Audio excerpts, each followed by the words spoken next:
Welcome back. On the 13th of this month, Mr. Babatunde Fashola delivered a lecture on the challenges of power and the way forward at the University of Lagos.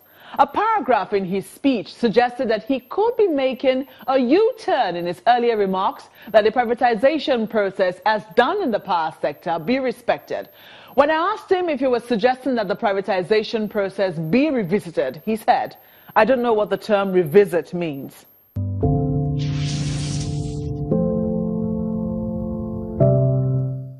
You were recently at the University of Lagos where you spoke on challenges confronting the power sector and the way forward. Now, a number of issues were raised, which include the privatization process. You said, "While I fully support privatization, I believe what took place in 2013 and in the heat of politics was a privatization that was well-intentioned since 2005, but delivered with some deception in 2013 with the expectation of political profit." Now, a number of people have interpreted this to mean that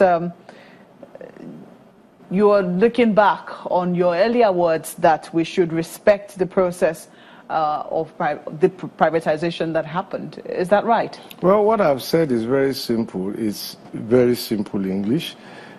I am addressing the circumstance in which the challenges and expectations of Nigerians haven't been met. And that's very simple, that's very clear. If you ask people on the street at the time, their reasonable expectation that once privatization happened, the problem was solved. And I was a voice of reason and a voice of restraint and a voice of advice at the time to say, look, the expectation of people is different from what is going to happen. There's a lot of work to be done. It wasn't going to be like a silver bullet. In spite of privatization, which I still support, it wasn't going to... Despite the flawed privatization. Please, let me... The principle of privatization, I support. Because the whole idea first is that why are we privatizing? We've run it as a government undertaking for 60 years. And the people of Nigeria have come to the conclusion that this thing is not working for us. Let private sector take it over.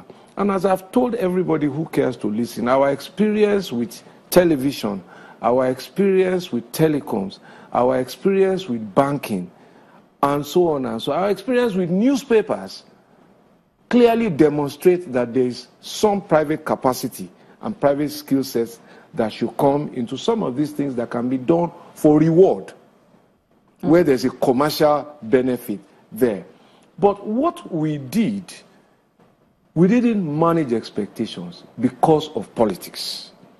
And therefore, enumeration of consumers, metering, and all of the liquidity issues that now beset the system ought to have been communicated to prepare consumers that this is what is going to happen. It's not going to be a silver bullet at night. Having said so, the choices are there for us to make. Cancel it with its consequences, re-engineer it, and make it better and able to deliver. I believe that we should re-engineer it. That is what the Power Sector Recovery Program is all about. So there are no inconsistencies in what I'm saying. You're not revisiting it because there are people like the... There are some people believe... I don't use nebulous words like revisit. What does it mean? I can tell you what the Power Sector Recovery Program means. It means policies and actions aimed at solving the problems that beset the system. One of it is to guarantee payment to the gencos who generate power. So there's a payment assurance plan. One of it is to ensure that the institutions work. So we've constituted some of the boards. We haven't finished. These are all of the issues. Governance, metering, financing, and all of that. Financing those are all the gaps in the system. It's at the heart of this when people say... stop toying with words here and... Let me explain a little. Let me just conclude. Yes. I've asked those who speak about revisiting to say, what do they want? Let me shed a bit more light, because the sense we get when we ask questions about revisiting the power process, they talk about how people who did not have the funds in the very first instance, you know, were the ones who finally got this contract, and now, or these assets, as it were, and now that they're, you know, in charge, they're illiquid as it were, and they're refusing to yield ground. They're refusing to sell off their assets. They're refusing to look for how it is that they can get more money, because they've even tied down the banks from where they got the first financing in the first instance. So are you going to leave people who are illiquid, or people who do not have the capacity to be able to run such a business with those kinds of assets? You see, the first thing that you must also understand is that the reality that we deal with today is that the agency responsible for sanctioning, for enforcing compliance in that industry is not the Ministry of Power, Works and Housing. It is actually the Nigerian Electricity Regulatory Commission. That's a consequence of privatization. But I will not abdicate responsibility, and that is why I continue to engage with the public. We've moved from government-owned power. 70% or thereabouts of the entire power system is now in private hands.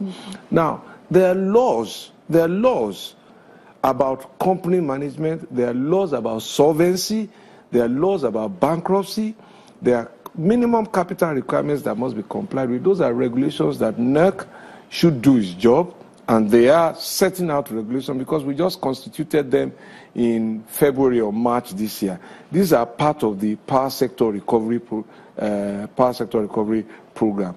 Get proper governance in place so that everybody can do their work. But the ministry sets policy direction. Yes, the policies are already clear. In other words, if the ministry says we're going to revisit the privatization process, NERC will have no option than to look there. No. The assets have been sold, really and truly. And I have said, for the purpose of just enlightening Nigerians, that I don't know what this revisiting means, and you keep repeating it. Because, for want of a better word, reconstituting the boards of the discos is part of revisiting it, strengthening the quality of capacity there, so that they can actually achieve the purpose. But will every company make it? Some people who started the telecoms business are no longer there. They've been bought out, or they've been sold out, or they've been acquired. Those that are folded up are folded up. Those that are getting stronger are getting stronger. Some people who had banking licenses when first banking licenses were issued for private sector have disappeared. Some children who are about 20 don't know that certain banks ever operated in this country. But the banking system is moving on. That is what I want to see. A power system, a power sector that continues to evolve, and there are business continuity plans for those who can make it. The only problem with the samples or the parallels that you draw is that in some instances it's a little different, in the sense that some of this, for instance, telecoms company or banking companies, they just came and started new companies. They did not try to revive old companies in some instances. For instance, the telecom sector, I think Nitel was almost totally abandoned as we speak. You know, no one really knows what is going on with Nitel's assets. Yes, these are some of the issues. Power sector, yes, we've had to make do or revive the old assets that we currently have. So would you say that these parallels are quite exact? The parallels are interesting. These are some of the issues that I raised during the privatization. These were some of the problems. And I said, look, listen, if we learned any lesson from Nitel at the time, we would have privatized differently. Smaller enclaves for people within an existing disco. And I'll give you an example, because I remember I even made a speech then as governor. That look, places like in Lagos that I was very familiar with, places like Lekki Phase 1, Ogudu, GRA, all of these government estates should have been sold to small concessionaires, and we would have used them as pilots without necessarily disturbing the larger areas like Apapa, Yaba, Surulere, Ikoyi, Victoria Island, because that was part of the problem that I understood also arose from Nitel. But you see, all of this is looking back. We have a problem, and private sector has a job to do. The role of government is to enable private sector do its job.